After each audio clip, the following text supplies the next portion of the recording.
Buongiorno cari, anzi, buonasera e benvenuti. Allora lo stiamo iniziando a sentire, manca poco, siamo qui, questo spirito natalizio che ci rende a tutti più buoni, tutti più bravi, tutti più belli. Oddio, ora tutti più belli, guarda i capelli e ciò. Ma comunque, belli o brutti, è Natale e te pensa quanti business sono nati e tuttora esistono solo ed esclusivamente grazie a questa festa. Te pensa le luci, gli alberi, i panettoni, i pandori, Michael Bublé, niente di tutto ciò sarebbe esistito senza il Natale, eppure questa festa non sarebbe dovuta nascere così come la conosciamo. E per raccontarti questa storia ti ho portato nel quartiere più sbrilluccicoso di tutta Houston, perché parliamo del business più splendente del Natale americano. Ovviamente sto parlando delle Christmas Lights.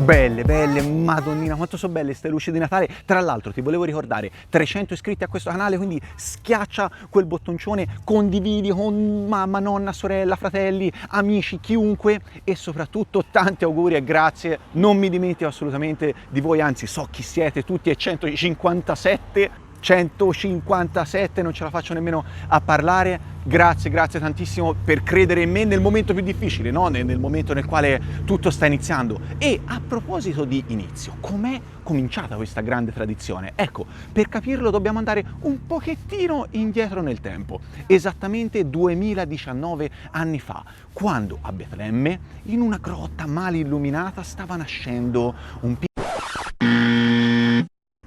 no, forse così l'ho presa un pochettino larga. È che mi sento un sacco tipo Super Quark, sai? Adesso andiamo, amici, nella Germania di fine XVIII secolo, dove le nobili famiglie solevano trarre all'interno delle proprie abitazioni piccoli esemplari di abeti sempreverdi, provvedendo poi ad adornarli sapientemente utilizzando candele accese e dolciumi zuccherini di varia natura. Grande Pierone, grande Albertone, io veramente avessi un centesimo della loro cultura, saprei anche quale tra conoscenza e coscienza si scrive con la I. Comunque, dicevamo, a parte tutto ciò, l'albero di Natale nasce in Germania a fine del 1700, dopodiché si diffonde in tutta Europa, arriva in America ed è proprio qui che cambia totalmente forma e diventa l'albero di Natale che conosciamo tutti noi. Ciao caro, guarda come salutano tutti, guarda, bellini, col pick up chiaramente, col pick up. La nostra storia fa quindi un passo in avanti, arriviamo nel 1882 in America, dove lo sai già, dov'è che si va sempre in America? Chiaramente a New York, dove c'è un tale Thomas proveniente dall'Ohio che di cognome fa Edison, il quale un paio di anni prima aveva brevettato una cosuccia chiamata lampadina.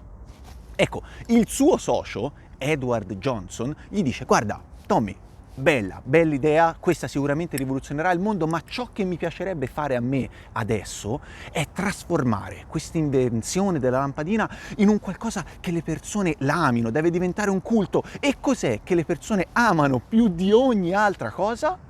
Il Natale. E quindi ecco che quel Natale 1882 all'interno del loro negozio a New York cambiarono le candele con le quali insomma solevano addobbare il proprio albero con delle lampadine di 3 colori. Ovviamente siamo in America, quali sono i 3 colori? Quelli della bandiera, quindi bianco, rosso e blu. Ora sì che prima no, vai, vediamo di rompere sta lampadina. Cosa non si fa per uno sketch? Ma stavamo dicendo, hanno fatto questo albero e l'hanno addobbato con le lampadine. Com'è andata? Com'è andata? Ma che te lo dico a fa? Com'è andata? Un successo clamoroso! Persone da tutti gli angoli di New York che sono accorse per vedere questo esemplare di albero di Natale così nuovo, così bello, così unico. Ecco, sì, unico, sì, perché è rimasto il solo per tanti anni, perché l'elettricità non era assolutissimamente diffusa al tempo, le lampadine tendevano a costare tanto e a durare veramente poco, tant'è che per fare quell'alberello di nemmeno 80 cm sarebbe servito l'equivalente odierno di 2000-2500 euro. Tant'è che al povero Edward Johnson gli dissero: guarda Eddie, bella, questa idea è bella, elegante, ma sicuramente non avrà un futuro commerciale, non lo vedo assolutamente, ecco. Nessun futuro commerciale, dicevano. Questo perché Edward Johnson stava avanti, era troppo avanti, almeno un cinquantino d'anni in avanti, anzi proprio 50, tant'è che nemmeno riuscì a vedere, diciamo, compiuta la propria idea, perché dobbiamo aspettare gli anni 30, quando New York era totalmente un'altra, l'elettricità era assolutissimamente molto più diffusa, l'avanzamento tecnologico a livello delle lampadine pure, e quindi ecco che New York diventa la città che non dorme mai e il Natale diventa la festa delle luci.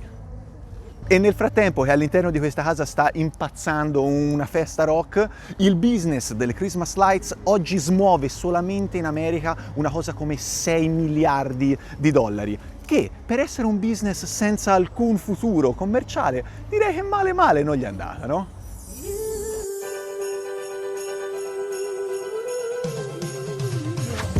Carvel on the beat.